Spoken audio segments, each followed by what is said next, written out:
Hello and welcome to sports talk with Rohit. आप सभी का स्वागत है। रॉयल चैलेंजर्स बेंगलुरु के 4 दिन के ट्रायल्स समाप्त हो चुके हैं। रॉयल चैलेंजर्स बेंगलुरु की मैनेजमेंट सऊदी अरेबिया जेदा जो है वो फ्लाई कर चुकी है। सभी अपडेट्स पे मैं बात करूंगा, कौन कौन से प्लेयर्स ने जो है उनकी ट्रायल अटेंड की। उसके साथ साथ मैं बात करूंगा रॉयल चैलेंजर्स बेंगलुरु की ऑक्शन स्ट्रेटजी और खासकर नंबर 3 पे रॉयल चैलेंजर्स बेंगलुरु किसको टारगेट कर रही है और फिनिशर किसको टारगेट कर रही है, और युजवेंद्र चहल क्यों नहीं है रॉयल चैलेंजर्स बेंगलुरु के टारगेट पे। वीडियो को अंत तक देखिएगा, लाइक कर दे, शेयर कर दे और सब्सक्राइब कर दे भाई। फटाफट से बेल आइकन दबाना ना भूले। चलिए वीडियो को शुरू करते हैं। सबसे पहले तो आरसीबी ने अपने ट्रायल्स में 3 इन बड़े नामों को टारगेट किया, जिसमें नंबर 1 पे आशुतोष आते हैं, नंबर 2 पे अंकुरिश रघुवंशी आते हैं और नंबर 3 पे अरसीन कुलकर्णी आते हैं। ये तीनों पहले किसी ना किसी आईपीएल टीम का हिस्सा रह चुके। आशुतोष पंजाब का हिस्सा रह चुके और कयास ये भी लगाए जा रहे थे कि पंजाब किंग्स उन पे आरटीएम लगाएगा, लेकिन आरसीबी जिस प्रकार उनको ट्रायल्स में लेके आया तो उनके ऊपर भारी भरकम बिड भी कर सकता है आरसीबी। उसके बाद अगर मैं बात करूं अंकुरिश रघुवंशी की, नंबर 3 के सबसे बेहतर ऑप्शन है। हाँ, आप लोग कहेंगे किसी लेफ्ट हैंडर को नंबर 3 पे रखिए, चाहे वो वेंकटेश अय्यर हो चाहे वो नीतीश राणा हो, लेकिन अगर मैं आपको बताऊं तरीके से कि अंकुरिश रघुवंशी की जो एबिलिटी है, राइट हैंडेड बैट्समैन भले ही हैं लेकिन अंकुरिश रघुवंशी अंडर 19 खेल रहे हैं, ज़बरदस्त तरीके के बैट्समैन है और पिछले साल आईपीएल में उन्होंने अपना पोटेंशियल दिखाया है। इसी कारण काफ़ी टीमें उनको जो है ना अपने ट्रायल्स में इनवाइट कर रही है। लेकिन अंकुरिश रघुवंशी, लोकल बॉय अंकुरिश रघुवंशी, कर्नाटका से अगर खेलते हैं, बेंगलुरु से खेलते हैं तो जी हाँ बिल्कुल वो यहाँ से खेल सकते हैं। अरसीन कुलकर्णी की मैं बात करूँ, साथ साथ अंडर 19 के तो काफ़ी प्लेयर्स ने ट्रायल दिया है आरसीबी का, जिसमें एक अरसीन कुलकर्णी है, दूसरा अपने पास अंकुरिश रघुवंशी है, तीसरा अपने पास राज लिम्बानी है। तो ये सारे अंडर 19 वर्ल्ड कप खेल के आए हैं ये सारे छोरे, है ना, और ये बढ़िया तरीके से चैंपियन भी है और ये खेल सकते हैं आरसीबी की टीम से, इस बात में कोई दो राय नहीं है। एक फास्ट बॉलर की भी मैं बात करूंगा, गुरप्रीत सिंह। पिछली बार नेट बॉलर थे, विराट कोहली को काफ़ी तंग किया था। सारी चेन्नई सुपर किंग्स और आरसीबी इनके पीछे भारी भरकम मात्रा में बिड कर सकती है। अब मैं बात करता हूँ फिनिशर रोल पे। आशुतोष के आने के बाद जो है ना पूरे मार्केट में सनसनी आ गई है कि क्या वाकई आरसीबी और पंजाब किंग्स में आशुतोष के पीछे वही बिडवार चलेगा जो शाहरुख खान के पीछे एक टाइम चला करता था और 10 करोड़ के आसपास उनकी अमाउंट चली गई थी। आशुतोष शर्मा पिछले साल 11 गेंदों में 50 बनाने का उस बंदे के पास रिकॉर्ड है और ज़बरदस्त बैट्समैन है। उसके साथ साथ किसी ओवरसीज अगर फिनिशर को आरसीबी तलाश रही है तो lime Livingstone marquee player list में है, लेकिन वो मार्की सेट 2 में है। मार्की सेट 2 के अगर मैं आपको प्लेयर्स बता दूं तो केएल राहुल है, लाइम लिविंगस्टन है, डेविड मिलर है, डीएसपी सिराज है, युजवेंद्र चहल है और मोहम्मद शमी है। ये 6 प्लेयर उस दूसरे सेट में है और आप देख सकते हो कि दूसरे सेट आरसीबी की ऑक्शन डायनेमिक्स को पूरा हिला के रख दिया है, क्योंकि 3 एक्स आरसीबी प्लेयर है, 2 फिनिशर है जिनको आरसीबी टारगेट करना चाहती है और एक खुद मोहम्मद शमी है। तो या तो सिराज और शमी में से एक गेंदबाज को लेना चाहेगी। युजवेंद्र चहल क्यों अब रडार से बाहर होते जा रहे हैं, क्योंकि भाई युजवेंद्र चहल उस मार्की सेट में है जहाँ से इनको केएल राहुल भी लेना। कई खबरें ये भी है कि कर्नाटका गवर्नमेंट ये कह रही है कि लोकल प्लेयर केएल राहुल पे जितना उसके बिड करो, उनको कर्नाटका की टीम का लोकल बॉय को कप्तान बनाओ। लेकिन मैं इस खबर को बिल्कुल खंडित करता हूं कि ऐसा नहीं होगा भाई, और ऐसा हुआ भी नहीं होगा। पता नहीं ये न्यूज़ चैनल वगैरह ऐसी न्यूज़ क्यों छापते हैं।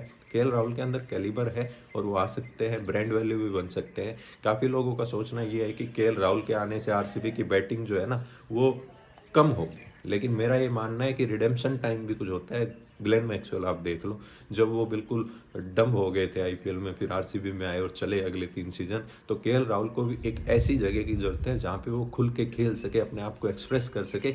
और अगर कप्तानी ना भी करेंगे तो विराट कोहली तैयार बैठे। और जैसा मैं बार बार कहता हूँ, केएल राहुल, श्रेयस अय्यर, ऋषभ पंत, इनमें से कोई बंदा नहीं आता तो विराट कोहली आईपीएल 2025 में कप्तानी करते दिखेंगे और इस बात में कोई धोरा ही नहीं। और विराट तैयार भी है। खबरें ये भी आई थी कि पहली बार जब विराट को रिक्वेस्ट किया गया कि आरसीबी की कप्तानी कर लीजिएगा तो विराट ने सिरे से नकार दिया था। लेकिन दूसरी बार जब उनसे पूछा गया तो कहा गया कि अभी जो है ना जवाब का इंतजार कर रही है आरसीबी मैनेजमेंट। हालांकि विराट कोहली की आईपीएल ऑप्शन पे नज़रें काफ़ी है और एक तस्वीर भी सामने आई थी जहां विराट कोहली जब ऑक्शन स्ट्रेटेजी बनाई जा रही थी, दिनेश कार्तिक, एंडी फ्लावर, मोबो भट्ट बैठे थे, तो शायद वो वीडियो कॉल पे भी थे। तभी क्रिक बज पे दिनेश कार्तिक का ये भी कहना था कि भाई विराट कोहली आप पर्थ में बीजेटी पे फोकस कीजिए और हम जो है ना वो ऑक्शन टेबल पे बैठेंगे तो हम आपको हम जो है वहाँ चीज़ें संभाल लेंगे। आरसीबी के ऑक्शन टेबल पे कौन वो 7 लोग बैठेंगे मैं आपको बता देता हूँ। नंबर 1 पे दिनेश कार्तिक, नंबर 2 पे ओमकार साल्वी, नंबर 3 पे मालोलन रंगराजन, नंबर 4 पे एंडी फ्लावर, नंबर 5 पे डायरेक्टर ऑफ क्रिकेट ऑपरेशन मो बोबर्ट, नंबर 6 पे वाइस प्रेसिडेंट राजेश मेनन और नंबर 7 पे चेयरपर्सन प्रथमेश मिश्रा जो कि पेडल उठाएंगे। तो ये 7 प्लेयर आरसीबी के ऑक्शन टेबल पे आपको 24 और 25 तारीख को बैठते हुए नजर आएंगे। अब मैं बात कर लेता हूं कि ट्रायल्स में जो और बंदे आए, जैसे कार्तिक शर्मा आए थे राजस्थान से, पारिक आए थे, तो ये 2 बंदे ऐसे जिन्होंने अपने आप को रजिस्टर नहीं किया है लेकिन फिर भी ये ट्रायल में आए और ट्रायल में सबको इम्प्रेस किया।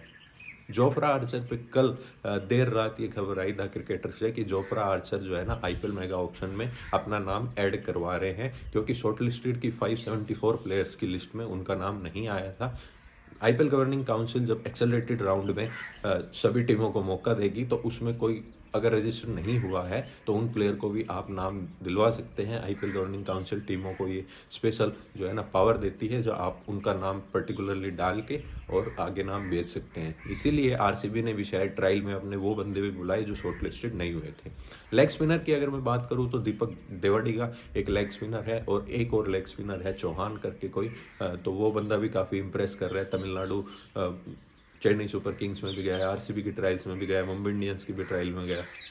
अब मैं बात करता हूं कि कुछ रॉयल चैलेंजर्स बेंगलुरु के प्लेयर्स हैं जो बाकी फ्रेंचाइजी की ट्रायल जिन्होंने अटेंड की, जिसमें राजन कुमार है, जिसमें हिमांशु शर्मा है, जिसमें आपके अविनाश कुमार है जो पहले आरसीबी से खेला करते थे, जम्मू एक्सप्रेस जिनको हम कहा करते थे, मनोज भांडगे है। इन्होंने बाकी फ्रेंचाइजी, इन स्टार्टिंग के 3 नामों ने तो एलएसजी की जो ट्रायल है वो अटेंड की, मनोज भांडगे ने वेरियस फ्रेंचाइजी की ट्रायल अटेंड की। सुरेश प्रभुदेसाई पे काफ़ी सवाल था, तो सुरेश प्रभुदेसाई ने मुंबई इंडियंस की ट्रायल है जो वो अटेंड की है। और सुरेश प्रभुदेसाई का कयास लगाया जा रहा है कि राजस्थान रॉयल्स की जो नागपुर में ट्रायल्स हुई थी ना, वहाँ पे भी उन्होंने वो ट्रायल अटेंड की थी। तो ट्रायल्स का सिलसिला सभी टीमों का खत्म हो गया है। चेन्नई सुपर किंग्स ने 10 दिन तक ट्रायल चलाए थे, आरसीबी ने 4 दिन तक ट्रायल चलाए हैं। हर फ्रेंचाइजी ने, सबसे पहले ट्रायल चलाने वाली फ्रेंचाइजी राजस्थान रॉयल्स थी। तो ये सब चीज़ें जो है ना वो अब खत्म हो गई है। आज 21 तारीख हो गई है, कुछ ही दिन बाद 24 और 25 तारीख को आईपीएल के इतिहास की सबसे बड़ी बोली लगेगी, जब सबसे ज़्यादा मार्की प्लेयर्स, इंडियन स्टार्स और बड़े बड़े स्टार्स ऑक्शन में आएंगे। आप लोग कमेंट करके ये बताएं कि मार्की जो 12 मार्की प्लेयर्स हैं इनमें से रॉयल चैलेंजर्स बेंगलोर किन को टारगेट करेगी और कौन रॉयल चैलेंजर्स बेंगलोर के अंदर आएगा। ठीक है भाई साहब, मॉक ऑक्शन को लेके आपको अपडेट दे देता हूँ मैं कि भाई मॉक ऑक्शन में अगर आपको मॉक ऑक्शन देखना है तो 23 तारीख को शाम को 5:30 बजे स्पोर्ट्स टॉक विद रोहित पे आप जुड़ सकते हैं और मॉक ऑक्शन का मजा ले सकते हैं। आईपीएल मेगा ऑक्शन आपको लाइव देखना है तो मेरे को डीएम करे, अगर कोई सऊदी अरेबिया जेदा में है तो 2 पासेज अवेलेबल है, लाइव आप देख सकते हैं एरिना में जाके।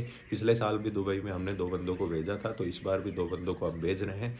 तो आप लोग ज़रूर मैसेज करें अगर आप इस वीडियो को यूएई, सऊदी अरबिया या फिर जेदा नज़दीक से कहीं से देख रहे हैं तो। बाय बाय, टेक केयर, ध्यान रखिएगा। वीडियो को लाइक कर दें, शेयर कर दें, सब्सक्राइब कर दें। सब्सक्राइब के साथ साथ बेल आइकन दबाना ना भूलें। नीतीश राणा, वेंकटेश अय्यर मुझे नहीं लगता आरसीबी की स्कीम ऑफ थिंग्स में, ना मुझे लगता कि युजवेंद्र चहल इस समय आरसीबी की स्कीम ऑफ थिंग्स में। बाय बाय, टेक केयर, ध्यान रखिएगा। फिर मिलते हैं जल्दी, और 22 तारीख को शाम को जब लाइव करेंगे तो वहाँ डिस्कस करेंगे पूरी लिस्ट में से किस किस प्लेयर को आरसीबी टारगेट कर सकती है और किस पे हार्ड जा सकती है, किस अनकैप्ड को अपनी टीम में ले सकती है। ध्यान रखिएगा, खुश रहिए। गुड मॉर्निंग, बढ़िया व्यू के साथ आप सभी को स्पोर्ट्स टॉक विद रोहित की तरफ से गुड मॉर्निंग।